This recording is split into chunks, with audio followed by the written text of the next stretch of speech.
coming up, we have Paris-Nice. It is a bit of a combination of a climbers race and a classics race. It's a race that has everything. 8 days long, starting this Sunday, March 8th on FloBikes. You can watch it live and on demand in Canada. And it is a sort of nasty springtime wet race. It draws the classics riders because it falls in this break between opening weekend and then when the classics really ramp up again at Gent-Wevelgem. So there are some stages for the classic stars. There are some stages for the more GC inclined riders, and we're going to see them all there. Gregor, who's showing up? There are GC inclined riders in the lineup, and surprisingly, I didn't know, but this apparently is the first time for Primoz Roglic to line up in the Race to the Sun, Paris-Nice, and Paris-Nice, as one Frenchman to correct me when I was pronouncing Paris-Nice. So first time for Roglic, of course, the winner of the Vuelta a España from 2020 to line up in this race, and I believe also it's his debut of the 2021 season, and he's got a powerful team, as Jumbo-Visma always brings for stage racing. And it'll be exciting to see what type of jersey George Bennett's in, because he's the Kiwi champion. He'll be out there rocking some sort of black and white jersey. And we have Stephen Kruijswijk and Sam Omen with the team supporting Primoz for an important race, and many other GC stars, Michael. Yeah, funny you brought up George Bennett. If you were tuned into the news over the last week, he butted heads with his national organization, who shot down his team's jersey design for his new Kiwi National Championship kit. It was designed in part by Jumbo-Visma and also his partner, who is a fantastic artist. She actually paints a lot of the shoes that you see in the World Tour peloton at this point. They all collaborated to make a New Zealand National Championship jersey that was a kind of allusion to the rugby team of New Zealand that George Bennett is a very, very big fan of. Anyways, it was shot down. They said it was too black. It needed to be more white. I believe that is roughly the official statement. So we will see what the actual jersey design ends up being. But yeah, Bennett, I think, justifiably was rather upset to see his dreams quashed. A lot of riders to watch in less standout kits, though. Ineos Grenadiers, they are bringing quite a team. Richie Porte, he has returned to Ineos. I say it every year. This is Richie Porte's year. We'll see how he goes at Paris-Nice. He is probably going to be backing young Brit Theo Gegenhardt, who of course won the Giro d'Italia last year. So interesting to see how an old kind of GC rider for Ineos shakes up against a new up-and-coming GC rider. Hopefully they're not fighting each other for. I think, and also Richie Porte had won Paris-Nice in the past as well.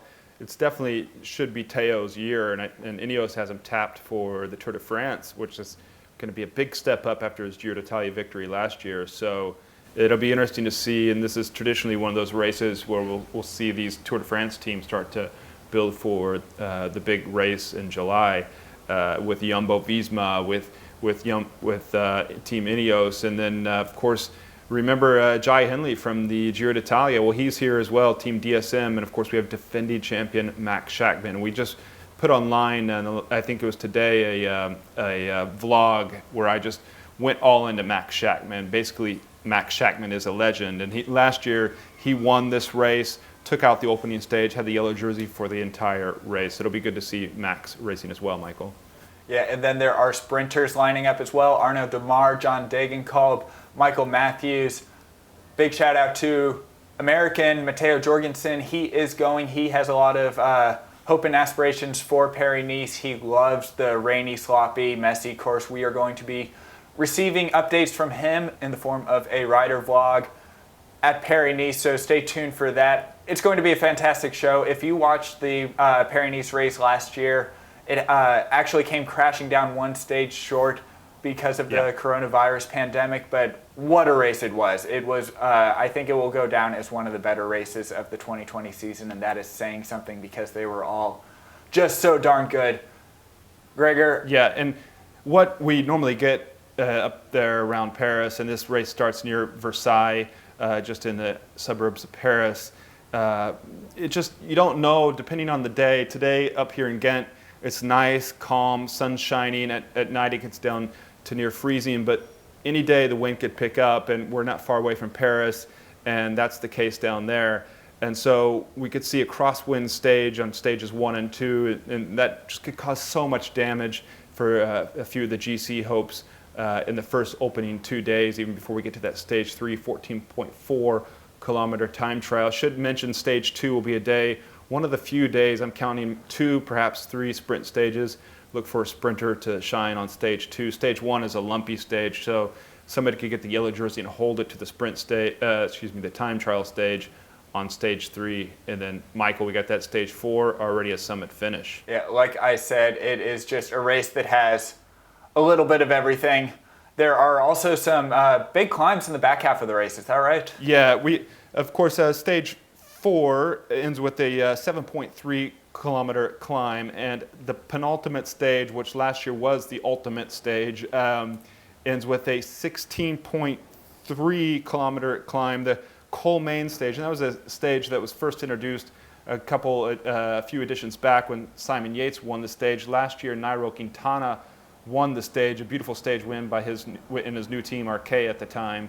Schachmann confirmed his overall win last year on that summit finish stage, beautiful stage finish. And we didn't have the ultimate final stage in Nice. This year it's back. It's a circuit around Nice. It's going to be a tough kind of rolling stage. We could see the GC change hands in Nice. We should have an exciting finish to this Paris-Nice. And it's also a testament to Europe, and all these races are going ahead, Michael, because many of these countries, the lockdown is still real and happening here in Europe. In Belgium, where I'm at now, the restaurants and bars are closed, as I mentioned before. It's the bars that seems to be affecting me quite a bit. I keep bringing that up. In France, I looked ahead too. The restaurants are closed, and so I'll be dining in my hotel room as we pass from Paris to Nice, race to the sun. Yeah, yet another year where we have to really just consider ourselves lucky to be watching the races, but we are all watching them from our couch until the situation gets better. Gregor, please do stay safe out there. We are looking forward to your coverage on site at Paris-Nice.